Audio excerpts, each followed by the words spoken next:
जरा सोचिए, अगर जीवन में महसूस होने वाला हर प्रतिरोध, हर रुकावट कोई ऐसी चीज न हो जिससे हमें बचना है, बल्कि वही हमारे विकास का, हमारी ग्रोथ का असली कच्चा माल हो।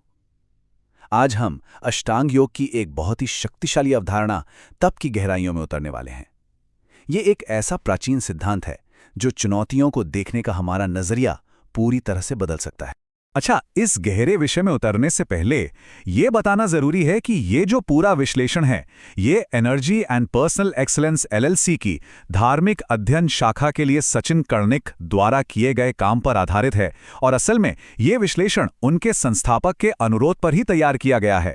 वो रोज एक ऑनलाइन सत्संग भी करते हैं और उसमें शामिल होने के लिए सभी का दिल से स्वागत है। तो आज हमारी ये जो यात्रा है, ये 5 मुख्य पड़ावों से होकर गुजरेगी। सबसे पहले हम तप की जो आम धारणा है उसे थोड़ा चैलेंज करेंगे। फिर योगिक चयापचय की एक बहुत ही दिलचस्प अवधारणा को समझेंगे। इसके बाद हम जानेंगे कि इस अभ्यास का असली लक्ष्य क्या है, यानी शुद्धि। फिर इसे जीवन में उतारने के 3 प्रैक्टिकल स्तरों को देखेंगे और आखिर में उस मूल सिद्धांत तक पहुंचेंगे जो इस पूरी प्रक्रिया को एक धागे में पिरोता है। तो चलिए शुरुआत से शुरू करते हैं।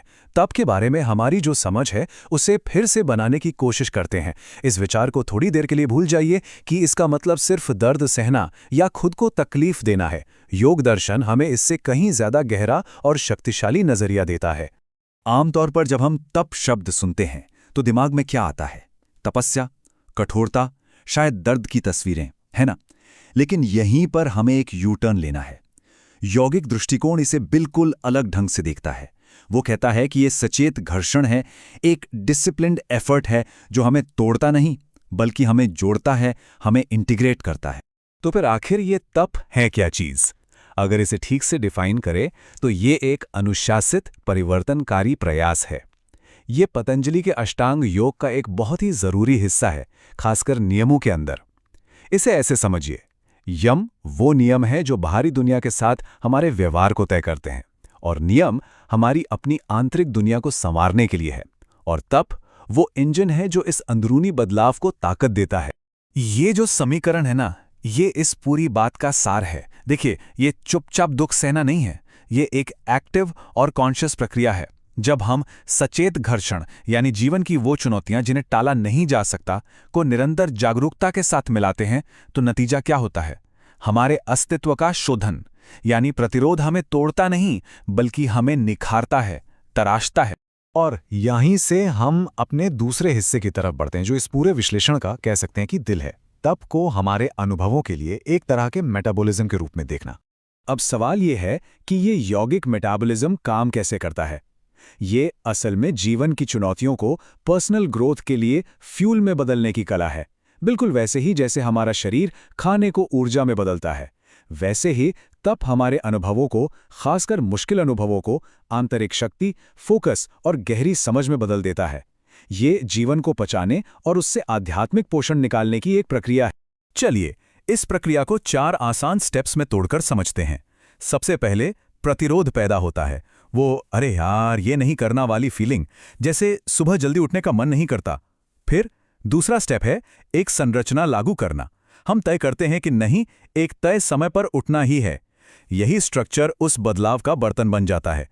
तीसरे चरण में हम उस अनुभव को मेटाबोलाइज करते हैं, यानी वो जो शुरू की बेचैनी है वो धीरे धीरे अनुशासन में बदल जाती है। और आखिर में इस पूरी प्रक्रिया से शक्ति पैदा होती है, एक ऐसी अंदरूनी ताकत और वाइटैलिटी जो पहले नहीं थी। और ये सिर्फ किताबी बातें नहीं हैं, हम इसे अपनी रोजमर्रा की प्रैक्टिसेस में साफ साफ देख सकते हैं। चाहे वो रोज एक तय वक्त पर उठना हो, दैनिक सत्संग में शामिल होना हो, महीने में 2 बार एकादशी का व्रत रखना हो, या फिर रोज की एक निजी पूजा का नियम हो। इन सब में जो मुख्य तकनीक है वो है नियमितता।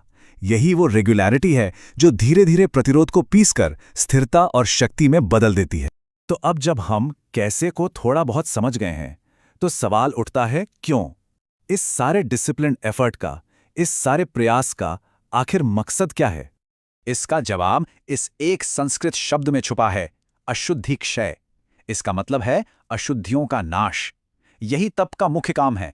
इसे एक तरह का स्पिरिचुअल डिटॉक्स समझिए। ये उन सभी चीजों को हटा देता है जो हमारी समझ को धुंधला करती हैं और हमारी लाइफ एनर्जी को सोख लेती हैं।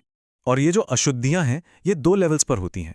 एक तो शारीरिक स्तर पर, जहां तप शरीर से टॉक्सिन्स को साफ करने में मदद करता है, लेकिन उतना ही जरूरी, बल्कि शायद उससे भी ज्यादा जरूरी है मनोवैज्ञानिक स्तर। यहां पर ये उन मानसिक रुकावटों और सोच के पैटर्न्स को हटाता है जो हमें आगे बढ़ने से रोकते हैं। अच्छा, तो ये मनोवैज्ञानिक अशुद्धियां हैं क्या? अरे ये वो चीजें हैं जिन्हें हम सब अच्छी तरह जानते हैं। आलस, शक, मन का भटकना, खुद पर तरस खाना, जरूरत से ज्यादा भोग विलास और वो पुरानी नेगेटिविटी जो हमें जकड़े रहती है। तब इन्हें दबाकर नहीं, बल्कि हमें ये सिखाकर दूर करता है कि कैसे हम अपनी ऊर्जा को ज्यादा पॉजिटिव और प्रोडक्टिव आदतों की ओर मोड़ें। चलिए अब उन प्रैक्टिकल तरीकों पर आते हैं जिनसे तप को रोजमर्रा की जिंदगी में उतारा जा सकता है, जैसा कि भगवद गीता में बताया गया है। इसे 3 स्तरों पर समझा जा सकता है: शरीर, वाणी और मन। ये टेबल हमें इन तीनों तरह के तप का एक बहुत ही साफ सुथरा खाका देता है। शारीरिक तप में क्या है? हमारे कामों में सादगी, सफाई और संयम। वाचिक तप का फोकस है ऐसे शब्दों का इस्तेमाल करना जो सच्चे हों, कोमल हों और जिनसे किसी का भला हो। और मानसिक तप, जो अक्सर सबसे मुश्किल होता है, वो है मन में शांति, आत्मनियंत्रण और किसी के लिए भी बुरी भावना का ना होना। ये तीनों मिलकर हमारे पूरे अस्तित्व को शुद्ध करते हैं। यहाँ एक बात गांठ बांधने वाली है, खासकर शारीरिक तप के मामले में, वो है संयम का सिद्धांत, या जिसे मध्यम मार्ग कहते हैं। बुद्ध से लेकर गीता तक हर आध्यात्मिक परंपरा हमें अति से बचने को कहती है।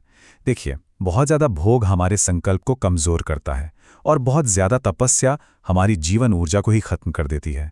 तो संतुलन ही जीवन शक्ति को बनाए रखने की कुंजी है। वाचिक तप की ताकत को कभी भी कम नहीं आंकना चाहिए। जरा इस पर गौर कीजिए।